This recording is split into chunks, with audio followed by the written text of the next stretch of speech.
Hi, everyone. Welcome. I am trying to get my captions going here.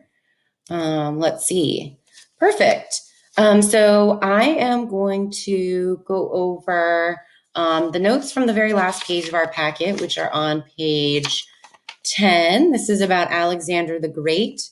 I am skipping over the great Greeks and the achievements of the Greeks. The graphic organizers on page 8 and 9. We'll come back to those. So I do want to just kind of quickly review with you the three P's. You were actually to kind of analyze a few paragraphs, three different paragraphs, read and then circle and highlight in those paragraphs for the Persian Wars, the Pericles and the Golden Age of Athens, and the Peloponnesian Wars. So this kind of leads us into the information about Alexander the Great, which I'm going to share with you. So if you haven't yet, please go back and look at pages 6 and 7. I do want to just summarize that the Persian Wars, which took place first, was a series of wars between the Greek city-states and the Persian Empire. So the Persians wanted to conquer Greece, and the Greek city-states, particularly Athens and Sparta, teamed up. They fought together against the Persians, and the Greeks were successful in keeping the Persians from conquering them. As a result of these wars, Athens actually rose as the most powerful city-state in Greece. And that leads into the next section there about Pericles and the Golden Age of Athens. This was a time when Athens was extremely prosperous. They came out of the Persian Wars, again, victorious and just extremely powerful. They experienced this great time under the democratic rule of Pericles. And there were advancements in all kinds of fields, math, science, medicine, philosophy, literature, architecture, etc. So that was a wonderful time for Athens. Following that, so Sparta eventually became extremely jealous of the Athenians, and each city-state had their own alliance, kind of friends who they fought with or agreed to fight with. And the Athenians had formed a Delian League, and the Spartans, in response, formed the Peloponnesian League.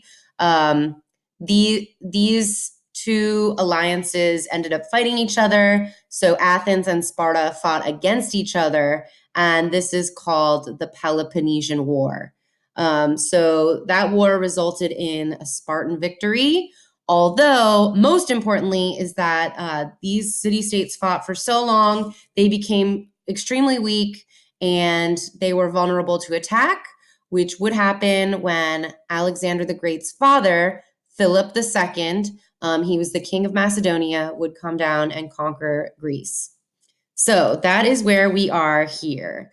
So we do want to know, who was Alexander the Great and what influence did he have on the world?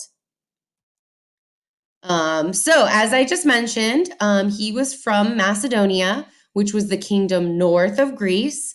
Alexander was the son of Philip II, who was the king of Macedonia. And he had wanted to conquer Greece after the Peloponnesian War. He saw that these city-states were pretty weak after having fought for over 25 years. And so he took that opportunity to invade, and was successful in invading the Greek city-states. He did want to conquer the Persian Empire too. That was his goal.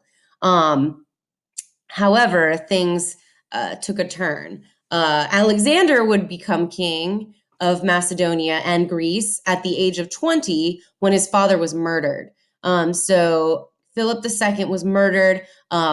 There's speculation that his mother had possibly been behind that, but you'll have to do some research on your own, and maybe that's something you want to look at for your project. So here is a picture of the map of the Persian Empire. You'll notice that it does not include Greece. So remember, the Persians were unable to conquer the Greeks, but Philip and then Alexander, his son, had their sights set on conquering this area here. And here you can see Alexander actually was successful in conquering the Persians and beyond. Alexander created the largest empire on earth at the time. So you'll notice that it includes this area here, which was Greece, Asia Minor, okay, down here into Egypt, the Persian Empire, all the way over to India. So, Alexander had a great influence on the world, and because of the conquering of all these groups of people, a new culture was born. This was called the Hellenistic culture. So, Hellenistic is a word that means Greek-ish. Okay, this word Hellenic, which I think has been included in your notes before now, means Greek. Hellenic means Greek. Hellenistic means Greek-ish. So this is the combined Persian, Indian, Greek, and Egyptian cultures. We can remember that we say PIGE, and that just stands for the PIGE, Persian, Indian, Greek, and Egyptian cultures. So those are the cultures of all the places that Alexander the Great united under his empire. And this culture was spread through trade. Now, Alexander did die at a young age.